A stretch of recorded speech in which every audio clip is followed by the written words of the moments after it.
Jason Bourne is an entirely unnecessary movie sequel.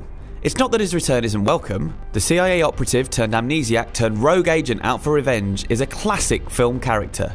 The ultimate anti-hero who, thanks to some superb scripting and the casting of Matt Damon, became so much more than your average celluloid spy.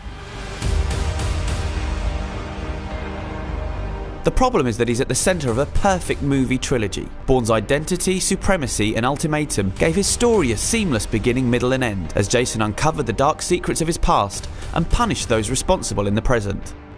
But now Damon and writer-director Paul Greengrass are returning to the fray nearly a decade on to reinvigorate the franchise. In doing so, they run the risk of potentially ruining their own Bourne legacy, however.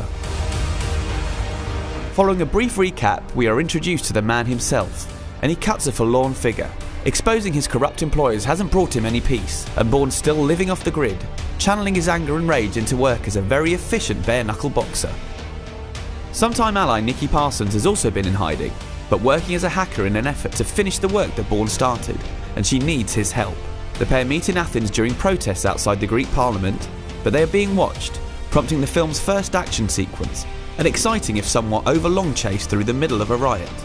And so we're back into classic Bourne territory, our hero's efforts to learn yet more about his past, juxtaposed with the CIA's struggle to once again either bring him in or take him out.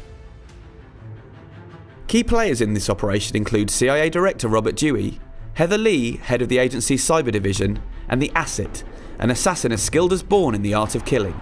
Tech billionaire Aaron Kalor is another new addition, a Mark Zuckerberg-like tech billionaire whose story becomes intertwined with Bourne's.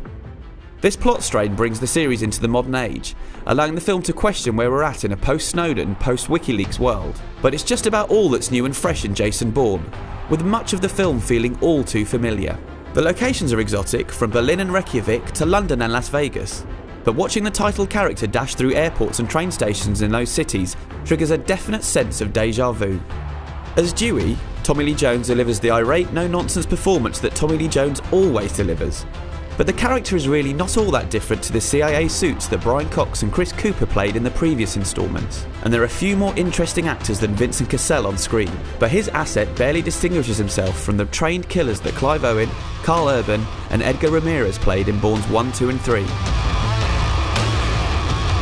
The action is good, with a car chase through the streets of Las Vegas a particular standout, but it's certainly no better than what's gone before, which is a criticism that can be levelled at most aspects of the movie.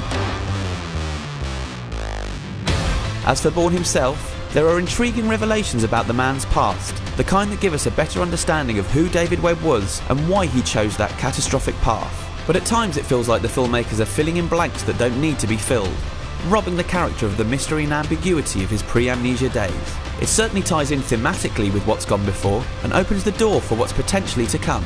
But do we really need more Jason Bourne? On this evidence, the answer is probably no, the new movie failing to reach the dizzy heights of its predecessors. So while he's still an appealing character, and there's fun to be had watching Bourne break bones while exposing corruption, you can't help but feel that we've seen it done before, and done better. For that reason, we're giving Jason Bourne an IGN score of 7 out of 10.